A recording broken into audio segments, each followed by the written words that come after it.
on lance ce club-là tout de suite, là, maintenant. Vous êtes parmi les premiers à le découvrir. L'idée de The Caring Gallery, c'est de fédérer, en fait, les entreprises autour de son actualité artistique. Certains d'entre vous ne connaissent pas forcément The Caring Gallery, donc je vais le présenter. On a lancé début 2022, on a fait pas mal d'expositions. Et on s'est rendu compte que notre positionnement, qui était vraiment sur un axe art et société, art et environnement, intéressait beaucoup les entreprises qui avaient envie de communiquer peut-être avec ce pas de côté artistique, qui met un petit peu plus de chaleur. Et donc, fort de cela, on s'est aperçu que les entreprises qui étaient à nos côtés, qui privatisaient nos expositions, avaient envie d'un parcours d'expérience un peu plus complet et avaient envie de revenir à la galerie. Donc l'idée, c'est vraiment de vous aider à travers ce club à fédérer votre écosystème, vos clients, vos collaborateurs, à travers notre actualité pour vous aider à mieux les engager sur des sujets qui vous tiennent à cœur en tant qu'entreprise engagée à travers votre RSE. Donc c'est de cela qu'on va parler aujourd'hui. Et comme je le disais, vous ne m'entendiez pas, on aura aussi des offres pour les ONG, pour les particuliers, les consultants. Mais là, vraiment, on lance avec vraiment pour les entreprises qui ont une RSE très forte. Petite introduction, parce que je sais que pour vous, l'art n'a pas forcément sa place dans votre entreprise. On ne s'adresse pas qu'à des marques de luxe, qu'à des banques, qu'à des assurances qui ont l'habitude de convoquer l'expérience artistique dans leur vie, dans l'organisation de leur entreprise. On s'adresse à toutes les entreprises. Et pourquoi l'art? Eh bien, tout simplement parce qu'il génère beaucoup plus d'émotions et donc d'impact sur les messages que vous allez vouloir partager avec vos publics. Et ça, moi, je l'expérimente pas que depuis le lancement de The Caring Gallery. Ça fait 15 ans que j'ai changé de vie pour passer de l'entreprise au monde de l'art. Et je me suis aperçue bien souvent que ce que l'on partageait devant une œuvre d'art était d'emblée beaucoup plus personnel, beaucoup plus authentique, beaucoup plus intelligent quelque part, avec la personne qu'on a à côté, même si on la connaît pas, que s'il n'y avait pas d'art. Donc c'est vraiment le super pouvoir de l'art, et c'est finalement basé là-dessus que notre approche est basée. C'est vraiment pour vous permettre de vivre des expériences personnelles, profondes, mémorables, qui donnent un peu plus de chaleur sur finalement une RSE qui souvent est vécue comme une contrainte, et souvent à travers des chiffres, à travers des choses assez froides, qui ne sont pas très personnelles. Et là, on va créer justement de l'interpersonnel et on va vous permettre d'avoir un niveau de discours beaucoup plus large et intéressant finalement. Et puis, les artistes, c'est une ouverture sur le monde. Et donc, dès lors que vous vous retrouvez dans une galerie et que vous conviez vos clients, collaborateurs à voir des œuvres d'art, bah, ça prouve tout simplement une chose, ça prouve que vous êtes curieux. Ça prouve que vous savez sortir de votre core business, de votre marché, des salons business auxquels vous participez, et que vous avez des antennes sur le monde. Et avoir des antennes sur le monde, être curieux, prendre ce temps un petit peu décalé pour parler à des artistes, comme ici sur la photo, c'est Raphaël Peria, qui parle à des visiteurs au sujet d'une œuvre sur la mort des coraux, qui est une œuvre magnifique. Lorsque vous prenez ce temps d'échange, au-delà du plaisir incontestable que vous avez, vous vous enrichissez d'une culture différente de vos concurrents et une culture personnelle qui vous porte. Et ça, bah, y a peu d'entreprises qui le font finalement. Moi, j'ai travaillé dans l'automobile pendant de très longues années et je vivais à 100% sur l'actualité de l'automobile, ce qui me privait de beaucoup de choses. Ça, c'est cette ouverture aussi que le club de The Caring Gallery va vous apporter.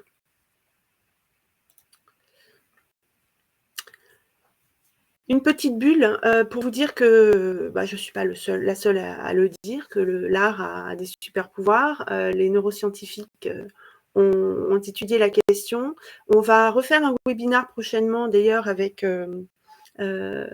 sur cette question-là, en invitant un neurologue à parler de qu'est-ce qui se passe quand on voit du beau, quand on voit, quand on est face à une œuvre qui nous touche, qui nous convoque, qu'est-ce qui se passe? Comment notre cerveau se met en action? Et là, pour vous la faire courte, il y a quelque chose de très intéressant qui se passe, c'est que face à une œuvre auquel on est sensible, on arrive à ressentir et à penser en même temps. Et ça, c'est très rare, normalement, on n'y arrive pas. Ce qui fait que, comme je le disais au début, il va y avoir un niveau de compréhension des messages à travers les œuvres engagées que l'on présente. Il va y avoir un niveau de réception qui est bien plus intéressant et tout de suite, ça va créer une proximité par rapport à la thématique environnementale ou sociétale que l'on veut partager, sur lequel on veut sensibiliser. Donc ça, j'ai pas le temps de développer, mais on va faire un événement dédié à ça, pour ceux que ça intéresse. Alors, The Caring Gallery, en 2 mots, on est la première entreprise à mission du marché de l'art. Ça veut dire quoi? Ça veut dire que notre vocation, c'est pas que de vendre à des collectionneurs des belles œuvres d'art très chères. Ça, on a commencé à le faire, mais c'est pas on n'existe pas uniquement pour ça. On existe pour faire de l'art un levier de mobilisation et d'action au service d'un monde plus durable et plus juste. En tant qu'entreprise à mission, on a 7 raisons d'être dans nos statuts et l'objectif dans la vie de l'entreprise, c'est de faire vivre cette mission à travers nos actions. La première chose que l'on fait pour faire vivre cette mission, c'est de travailler avec des artistes. Alors engagés, ils ne se définissent pas comme ça, mais disons que vous comprenez le sens, avec des artistes qui eux aussi sont engagés sur le climat, qui eux aussi sont engagés pour la lutte contre la précarité, pour une meilleure gestion des droits dans l'entreprise, des personnes, des femmes, des personnes en situation de handicap, etc. Ce sont des artistes qui sont dans la vie comme ça et qui, à travers leurs œuvres, témoignent de cela et même anticipent certaines choses. On ne travaille qu'avec ces artistes-là. Sur tous les défis environnementaux et sociétaux, l'objectif de The Caring Gallery à son lancement et que l'on est en train de couvrir, c'est de couvrir 15 des 17 objectifs de développement durable émis par l'ONU à atteindre d'ici 2030. Forcément, leurs œuvres, ce sont des œuvres qui sont à impact. Et nous, ce que l'on fait à The Caring Gallery, on travaille avec une commissaire d'exposition qui s'appelle Anne-Sophie Bérard, et on sélectionne, entre guillemets, des œuvres déjà qui vont créer une expérience positive sur des sujets qui sont pourtant lourds. On veut que l'expérience artistique reste un beau moment. Et donc, ce sont des œuvres intelligentes, mais pas misérabilistes, pas trash, qui ne vont pas mettre à distance, qui au contraire vont rassembler autour de notre commun. C'est une approche éminemment humaniste que l'on porte à travers le CARE, qui est une éthique anglo-saxonne sur laquelle on se greffe pour avoir un angle d'attaque de nos expos sur tous les sujets, y compris les plus politiques, humanistes, comme je l'ai dit, et qui rassemblent autour de ce que l'on a en commun. Et puis l'autre preuve, c'est de notre engagement, c'est très concret. On reverse 10% de nos ventes à des ONG partenaires sur toutes les ventes d'œuvres que l'on réalise. Et ces ONG sont impliquées également dans la vie de nos expositions. Elles sont invitées.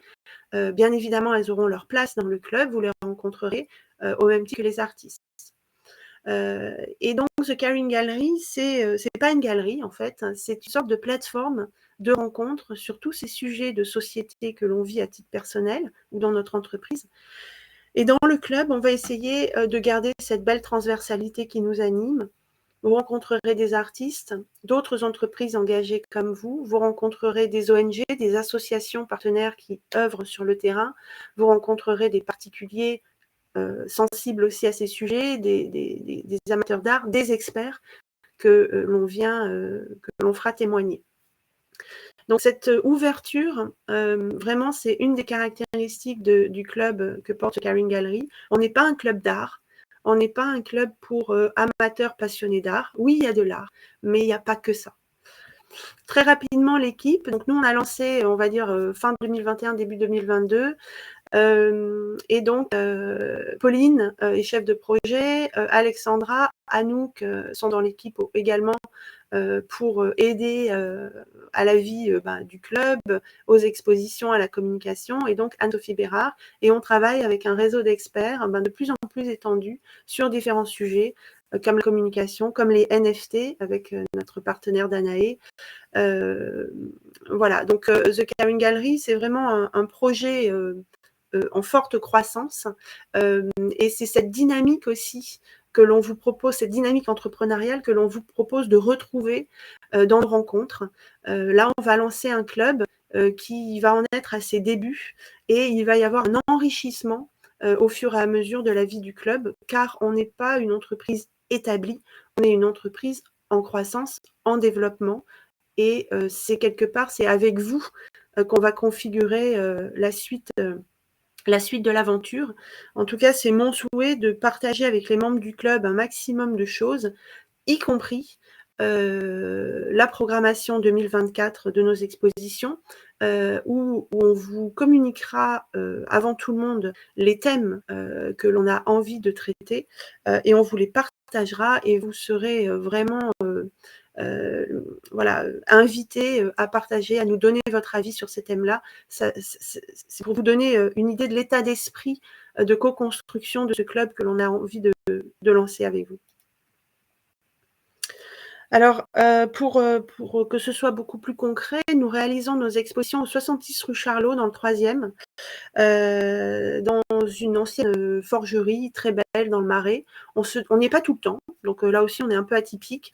C'est le temps de nos expositions, mais c'est toujours là pour incarner un petit peu la marque The Caring Gallery. C'est un lieu très chaleureux. On peut faire des cocktails, certains d'entre vous sont peut-être déjà venus, mais on se donne la possibilité aussi en 2023 de se réunir ailleurs. Alors, très concrètement, voici les expositions qu'on a traitées en 2022. Je passe rapidement, mais ça vous donne une idée des thèmes: le climat, la diversité, la solidarité, le thème de la biodiversité, le thème des femmes. Vous voyez qu'on est à cheval entre des thèmes de société et des thèmes environnementaux. En 2023, qu'est-ce qui va se produire? On a prévu 4 expositions. Une qui arrive très rapidement en mars, sur l'économie circulaire, donc sur l'environnement. Une encore sur le thème de la solidarité en juin. De nouveau sur le thème de la solidarité envers les plus démunis en octobre, et sur le dos en fin d'année. Ce qui ne nous empêchera pas d'aborder d'autres sujets dans les contenus qu'on partagera avec vous en tant que membre du club. Mais disons que ce sont les 4 grands rendez-vous et thématiques de 2023. Alors, très concrètement, qu'est-ce qu'on a à vous proposer dans ce club? Tout d'abord, ce qui est très important, c'est de vous convier finalement à ces magnifiques expositions qu'on réalise, qui attirent beaucoup de monde.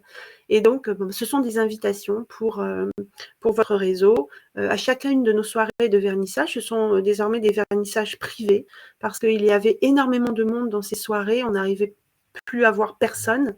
Et donc, l'expo est bien sûr ouverte à tout le monde pendant ces 3 semaines. Mais la soirée de lancement, vous aurez des invitations ainsi que les petits déjeuners du club. Et on vous enverra les dates très prochainement. Ces petits déjeuners du club, c'est vraiment entre les membres pour se rencontrer, pour faire du networking entre vous, avec des prises de parole possibles à la galerie pendant l'exposition. Je vais essayer de vous partager une rapide vidéo pour que vous voyez l'ambiance du club.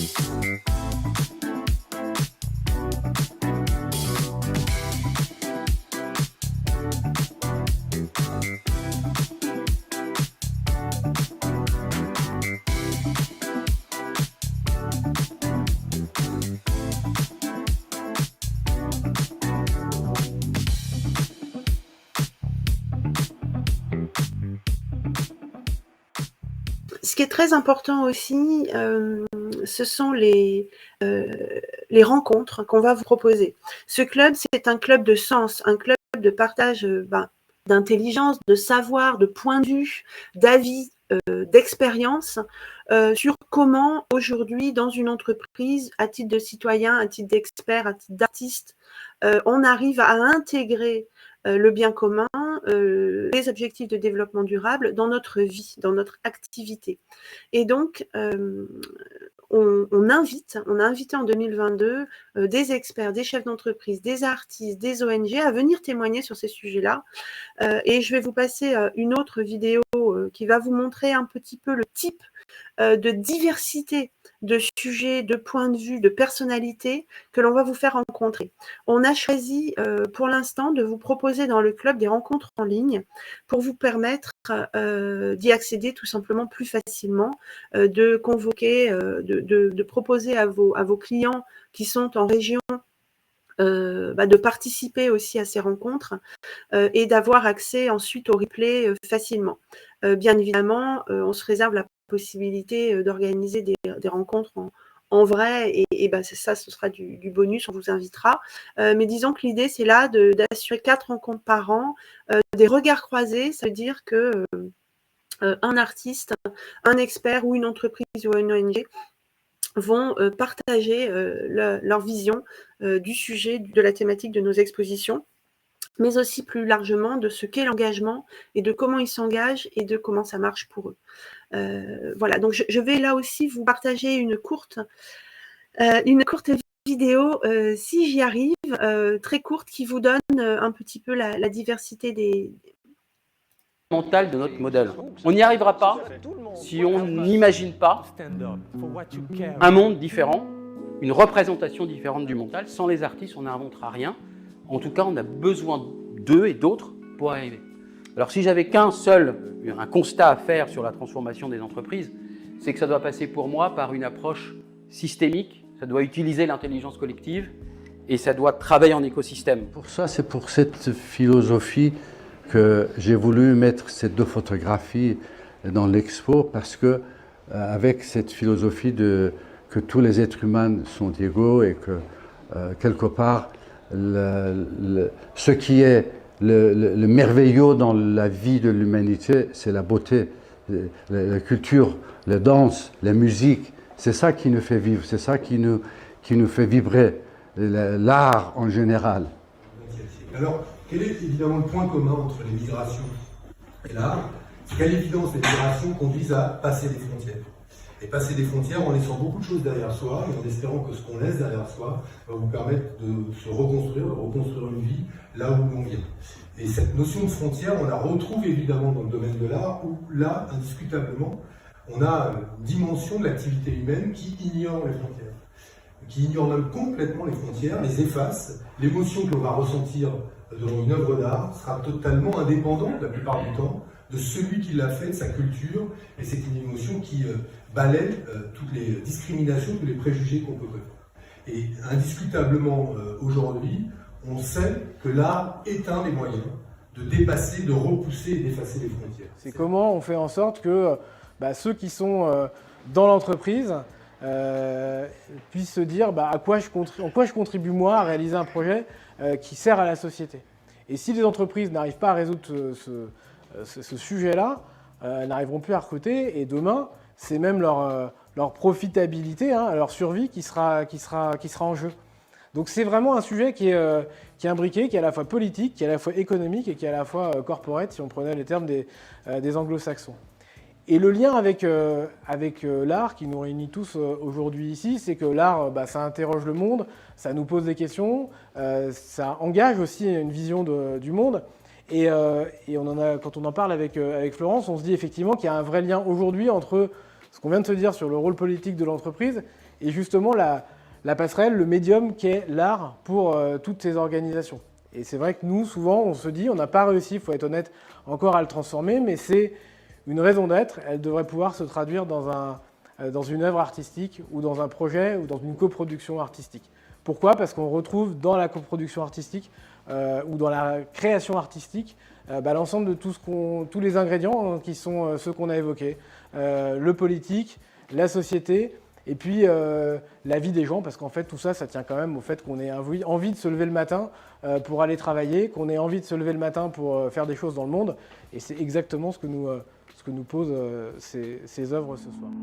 Voilà, donc j'espère que ces 4 témoignages vous ont plu et vraiment ça vous donne une idée de la générosité de nos intervenants et de leur pertinence. Ce sont de courts extraits. Mais voilà, c'est ça qu'on va délivrer aussi en 2023. Vous avez entendu au début l'artiste Reza, photojournaliste, qui est intervenu à la galerie, Jérôme Cohen du mouvement Engage, également Benoît Hamon de Singa, l'ONG Singa, qui est des migrants et qui était notre partenaire sur notre exposition sur la diversité. Et Wimin, Guillaume Jubin, qui est fondateur d'un cabinet de conseil sur la RSE, la raison d'être et l'engagement des entreprises. Donc voilà, c'est tout cet écosystème qu'on va encore mobiliser en 2023. Et également, on donnera la priorité à nos membres partenaires pour prendre la parole, pour qu'ils viennent témoigner sur comment ils engagent leur entreprise sur ces défis sociétaux. Ensuite, nous aurons une newsletter tous les 2 mois, c'est-à-dire du contenu qu'on va vous délivrer. D'abord sur l'actualité de nos membres lorsqu'elle est pertinente, lorsqu'elle se raccroche au sujet qu'on défend. Nous serons aussi un média qui croise l'art, l'environnement et la société en France et à l'international, ce qu'on fait déjà, ce qu'on a commencé à faire en 2022 et qu'on va continuer à faire dans cette newsletter. Là aussi, l'idée, c'est sur des articles hyper courts, des podcasts, des contenus très, très brefs dans votre agenda, mais cette ouverture qui va faire du sens, qui va faire un déclic. Et puis, on a organisé un très beau voyage à la Biennale de Venise l'année dernière. Vous serez bien sûr alerté en premier, le nombre de places est limité, vous aurez des tarifs préférentiels sur les événements que l'on va faire en 2023.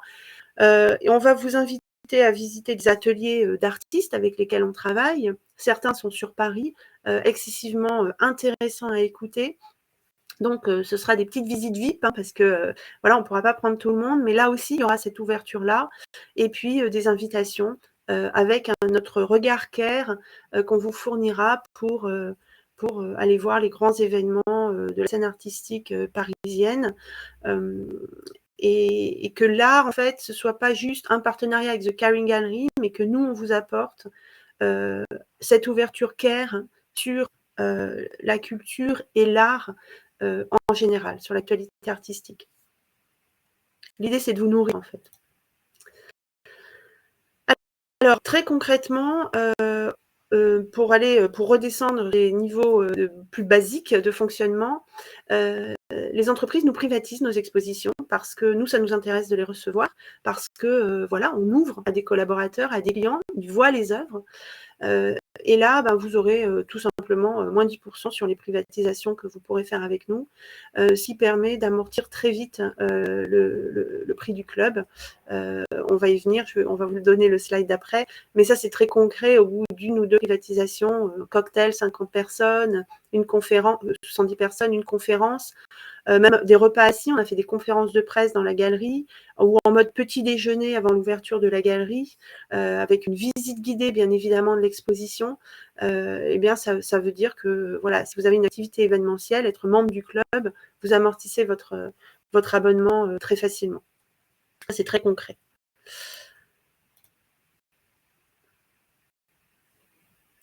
Ce qui est important aussi pour nous, notre signature, et on a gardé vraiment le plus important finalement, selon nous, pour la fin. Change the world by art, c'est notre signature. Changer le monde, acheter de l'art.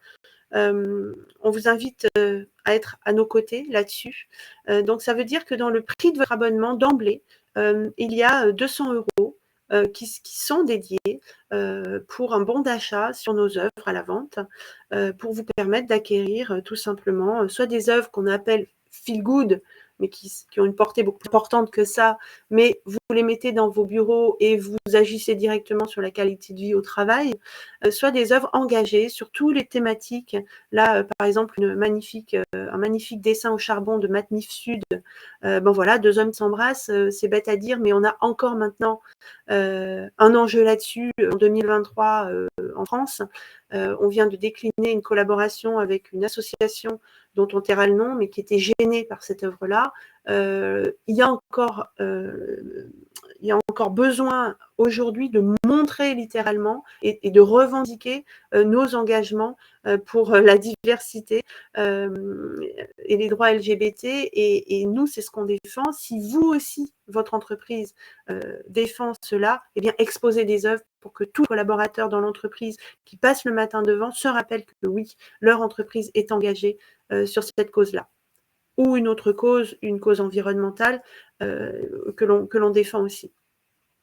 Et on va plus loin en proposant aux membres du club, gracieusement, la mise à disposition d'œuvres dans leurs espaces. On a déjà commencé à le faire en lançant un club pour les particuliers et en leur proposant tout simplement d'adopter une œuvre qu'ils aiment, de vivre avec un petit peu. Ils ne sont pas obligés de l'acheter à la fin, mais par contre, ils sont obligés d'en parler à leur entourage, à leurs proches, à leur réseau, pour que cette œuvre soit connue. Donc, ils deviennent des ambassadeurs actifs de l'œuvre, et c'est ce qu'on propose aux membres du club de faire également. Le prix du club, c'est une offre de lancement pour 1 an, c'est-à-dire 4 expositions, et de 1 900 € par an, ce qui en fait un des clubs les plus abordables compte tenu des prestations qu'on propose. Les 7 premières entreprises auront ce tarif-là, et ensuite le prix du club passe à 2 900 € par an. Donc voilà, vous êtes les premiers à entendre parler de ce club. N'hésitez pas à 2 choses. À nous contacter. Il y a mon mail qui défile là, florence@caringgallery.com. Si vous avez des questions, si vous souhaitez adhérer. Dans ce cas-là, il y aura un petit process très simple qu'on vous résume à la fin. Voilà, vous nous écrivez soit à Florence, soit à Contact, c'est pareil. On vous envoie un formulaire d'adhésion. Des réceptions, vous le complétez, vous faites votre virement, vous devenez membre du club, nos premiers membres. Vous recevez notre programme et les premières invitations, les premières dates. Et puis, l'idée, c'est de se rencontrer, bien évidemment, de se voir, de se parler, de créer la relation, de comprendre vos attentes par rapport à cette participation aux côtés de The Caring Gallery à ce club. Et donc, on vous propose une visio ou un café si c'est possible, pour prendre au mieux en compte vos attentes.